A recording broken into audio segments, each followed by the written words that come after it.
Bonjour, j'ai voulu à travers ce sujet évoquer le nettoyage énergétique des maisons, des lieux de vie. Le nettoyage des lieux de vie n'est pas un sujet qui est très connu. De nombreuses personnes ne pensent pas que notre environnement, ou n'ont pas cette réflexion que notre environnement a une influence sur notre santé, sur notre joie de vivre, sur notre harmonie. Cependant, cela est relativement vérifiable. Est-ce que vous iriez camper dans un cimetière? Nombreuses personnes vont vous répondre spontanément « hors de question ». De la même façon, de nombreuses personnes sont relativement mal à l'aise dans une foule. C'est d'ailleurs pour cela que de nombreuses personnes sont contentes de pouvoir aller se ressourcer en montagne, auprès de la mer. Donc finalement, il semblerait que nous savons fort bien, que nous savons ressentir que certains environnements nous sont plutôt favorables, nous apportent du bien, et sur les autres, nous ne faisons pas attention. Donc c'est vrai sur la pollution, je dirais physique, pollution gazeuse, sur la pollution sonore, la pollution lumineuse, ce sont des sujets que nous évoquons de plus en plus ces dernières décennies. Notre maison, c'est également un environnement. C'est l'environnement dans lequel nous venons nous ressourcer. Nous ne sommes pas forcément toute la journée dans notre lieu de vie. Quand je fais allusion à un lieu de vie, cela peut s'adresser également à un lieu de travail. Voilà, parenthèse faite. Donc c'est l'endroit où, pour une maison notamment, nous venons nous ressourcer, nous recharger, nous renouveler, nous revivifier. Si ce lieu n'est pas porteur de choses vivifiantes, cela pose un problème. Pour quelqu'un qui n'a jamais vécu ce problème-là, c'est un sujet qui est sans intérêt.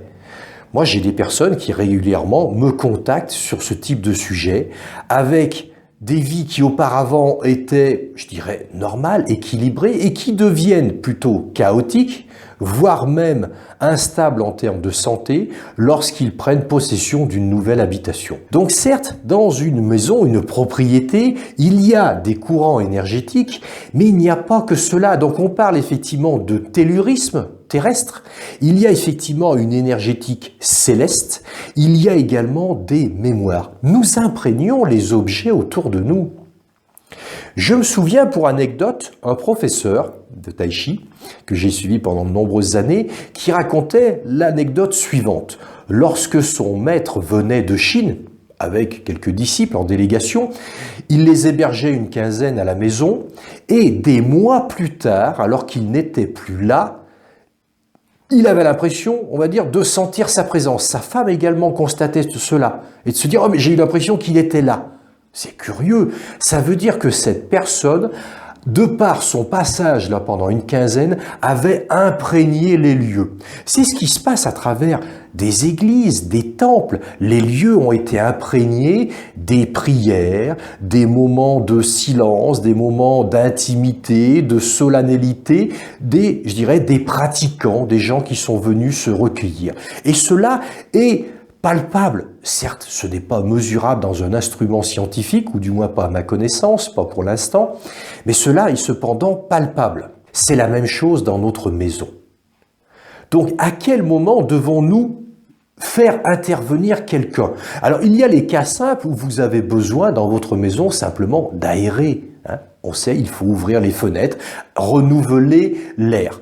Voilà, ça on le sait, c'est une hygiène de vie qui aujourd'hui est passée totalement dans les normes, mais nous n'avons pas ce réflexe de se dire cela est vrai également sur des niveaux plus invisibles. Et cependant, l'air, ce n'est pas vraiment quelque chose de visible. Certes, scientifiquement, on peut le prouver, on peut le montrer, mais nous avons également tout un wagon de courants énergétiques qui imprègnent un lieu, qui circulent en un lieu ou justement qui ne circulent plus. Et il y a également des vécus qui ont eu lieu dans certains endroits. Parfois même avec le fait qu'il peut exister sur certains lieux des restes de ce passé, des restes qui peuvent être vivants, je fais allusion à des présences, hein.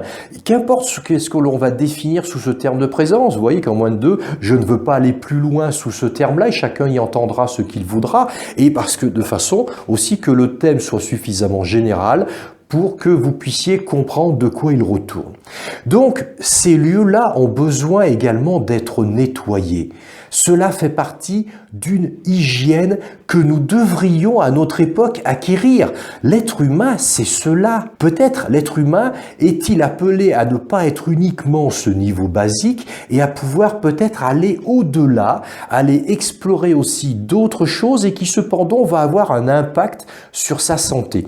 Nous ne sommes pas rodés encore dans notre société, à notre époque, à ce type de réflexion. Autrefois, les anciens savaient ces choses-là. Les églises, tous les bâtiments ne sont pas construits au hasard des chemins. Il y avait une sorte de connaissance ou de sensation, de préscience, effectivement, de ces choses-là. Aujourd'hui, ces choses se sont perdues et je pense effectivement que l'humanité est bien souvent malade à cause de ce niveau qui n'est plus en mouvement, qui n'est plus sain et qui mérite également d'être restauré, d'être nettoyé. Donc commençons d'abord par notre petit chez nous avant de vouloir s'attaquer à plus vaste au niveau du collectif. Bien souvent, la remarque que l'on me fait, c'est l'environnement dans lequel je vis est plombant.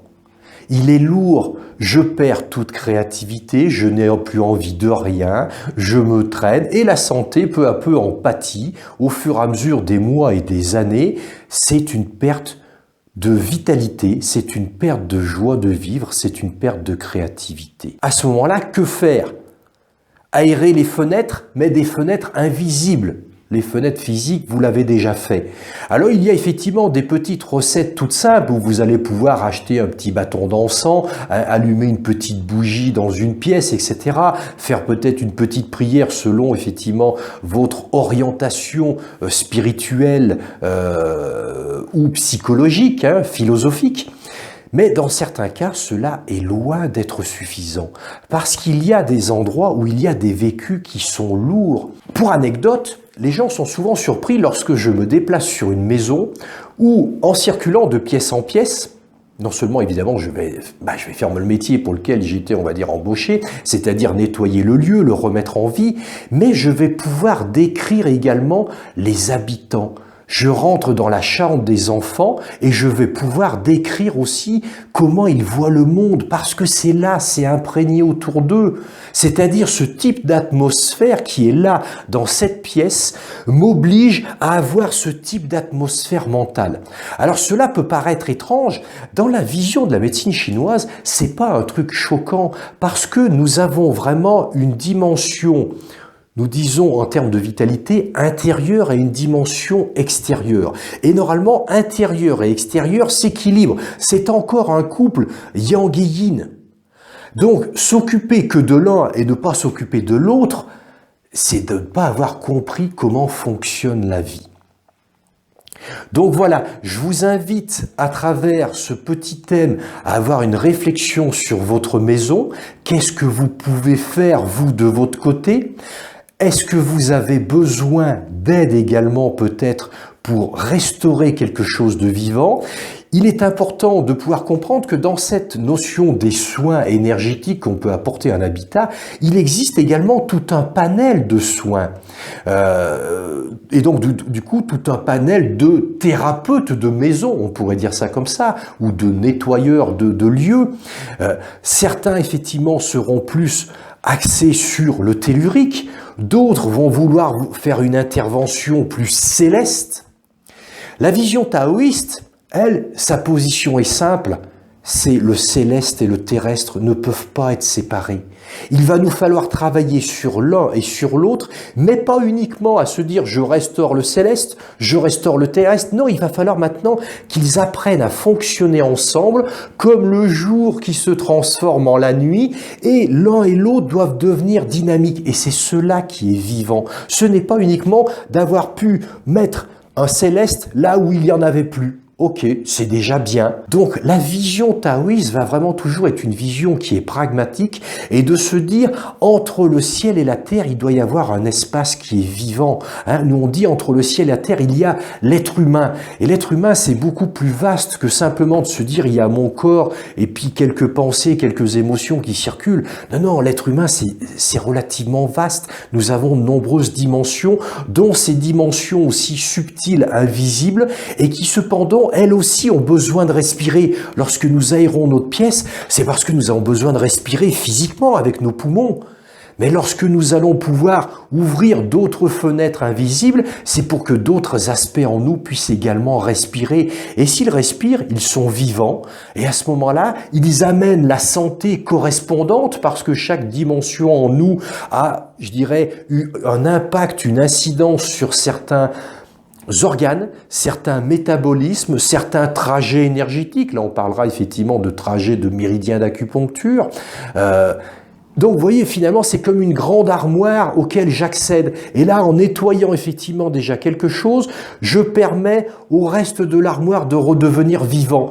On ne peut pas forcément régler toutes les problématiques de santé uniquement en réglant la maison, c'est une évidence, c'est-à-dire c'est ce jeu entre l'interne et l'externe, mais si l'externe est relativement lourd, soigner une personne au niveau intérieur, à un moment, va se retrouver limitée. On ne pourra pas avancer tant qu'elle reste imprégnée à aller se revivifier dans un bain qui n'est pas justement régénérant, qui n'est pas nourricier, qui n'est pas vivant. Je vous invite, si cette vidéo vous a plu, à la partager, à la faire connaître, à aider la chaîne à se faire connaître. Je vous remercie de votre attention.